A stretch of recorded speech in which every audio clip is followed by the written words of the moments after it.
Jumlah kasus HIV di Kota Sorong sampai ya. Jadi untuk data HIV kita tetap kumulatifkan ya, kumulatifkan semenjak mulai adanya layanan tes HIV di Kota Sorong. Jadi semenjak dari 2004 sampai ya, Agustus 2025 ini total jumlah kasus orang yang positif HIV itu ada 4.202 yang positif HIV. Nah, kemudian kalau kita lihat memang berdasarkan jenis kelamin, laki-laki dan perempuan memang tidak terlalu beda jauh ya, hampir sama. Untuk yang positif, kalau HIV memang sih perempuan yang lebih tinggi, sedangkan AIDS laki-laki yang lebih tinggi.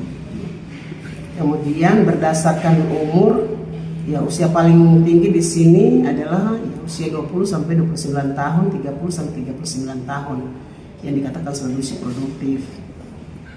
Nah, kemudian kalau berdasarkan status, ya status pernikahan di sini menikah, belum menikah dan cerai, memang paling banyak yang tinggi di sini yang status menikah. Ya.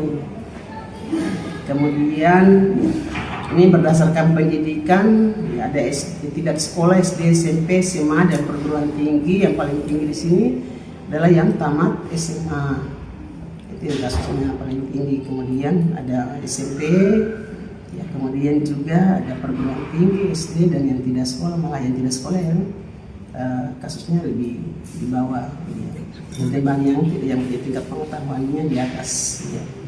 Kalau berdasarkan pekerjaan, pekerja swasta yang memang urutan pertama kasusnya tinggi. Kemudian memang sini kami sengaja memilah ibu rumah tangga itu masuk juga di dalam ini ya. Jadi urutan kedua terbesar di sini adalah ibu rumah tangga.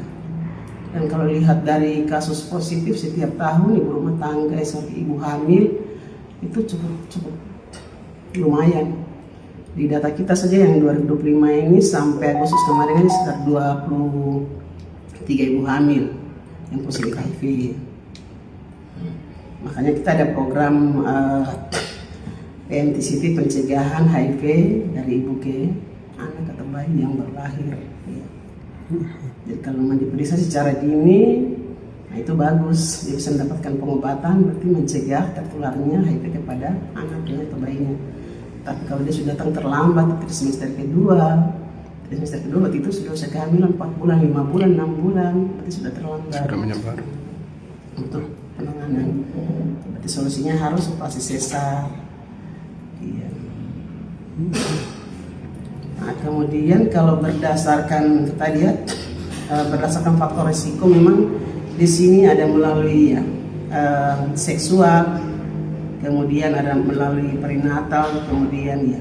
Jadi ini kita paling banyak di Papua ini kasus untuk faktor risiko ini paling banyak karena hubungan seksual.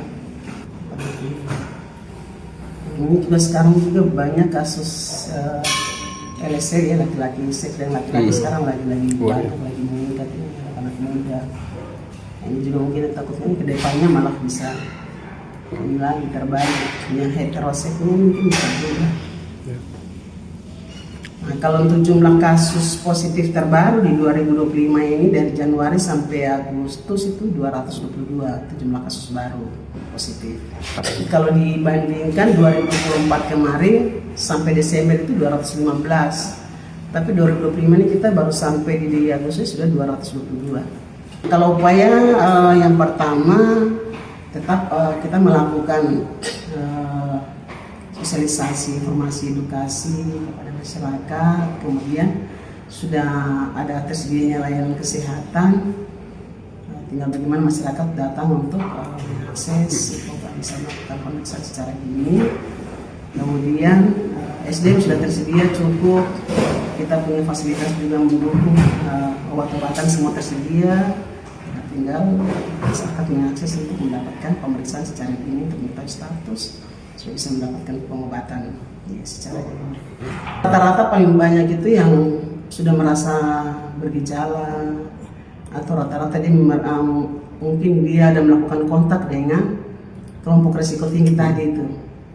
Dia mungkin sudah merasa bahwa dia ada melakukan kontak dengan kelompok risiko tinggi tadi, contoh misalnya laki-laki. dia melakukan kontak dengan misalnya WPS.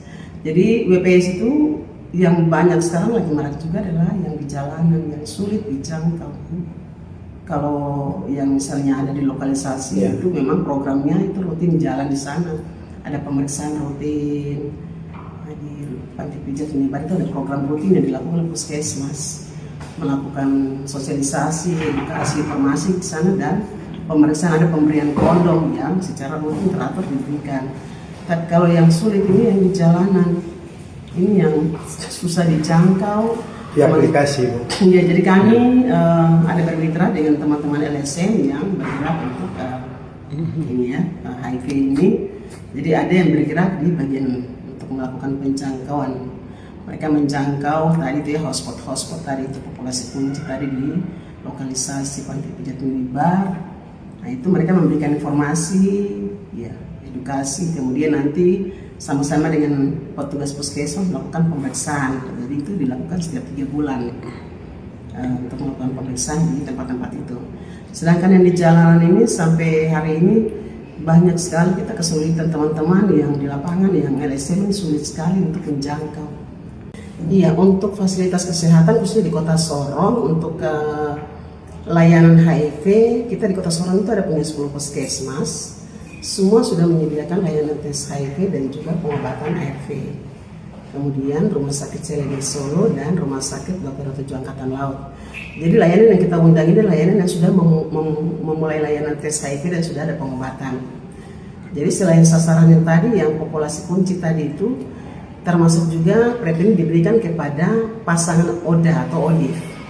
Misalnya yang pasangannya negatif, misalnya suami istri, suaminya atau istrinya positif, salah satu positif, kemudian satunya negatif, yang negatif itu yang diberikan PrEP untuk mencegah supaya dia tidak tertular. Nah, kemudian pasangan risiko tinggi, contoh misalnya yang dia selalu kontak ya, mungkin laki-laki yang selalu mungkin berhubungan atau kontak dengan wanita pekerja seks yang punya risiko tinggi ya, ataupun sebaliknya, mungkin laki-laki yang mungkin sudah punya istri tetapi dia juga punya pasangan ya, pasangan yang lain atau punya pasangan risiko tinggi yang lain, pasangannya misalnya BPS tadi, itu juga kalau misalnya dia diperiksa negatif bisa diberikan PrEP ini untuk mencegah ya. Untuk layanannya yang tersedia, kita 10 puskesmas dan 2 rumah sakit itu sudah menyediakan layanan tes HIV dan pengobatan. Sedangkan untuk rumah sakit swasta yang lain yang sudah jalan dan TNI Polri ya, jadi yang sudah jalan juga itu ada rumah sakit Maleo, kemudian rumah sakit dokter ini nih yang angkatan darat ini, Koreng ini. Kemudian untuk persiapan puskesmas yang baru, nah itu sedang dipersiapkan karena puskesmas ini masih ya belum mendapatkan registrasi. Mudah-mudahan tahun depan kalau sudah pastikan mereka mempersiapkan untuk memulai layanan tes. Dan juga beberapa klinik yang sudah memulai juga untuk layanan tes. Tapi kalau misalnya ada yang mereka temukan positif, kita merujuknya ke 10 puskesmas dengan 2 rumah sakit yang sudah menyediakan pengobatan. Obat ARV sejauh ini masih aman, stoknya cukup, dan untuk 10 puskesmas semua aman. Jadi obatnya tetap satu pintu di instalasi farmasi dinas kesehatan. Nanti puskesmas, rumah sakit mereka akan membuat permintaan ke dinas kesehatan, baru mereka mengambilnya di instalasi farmasi kami.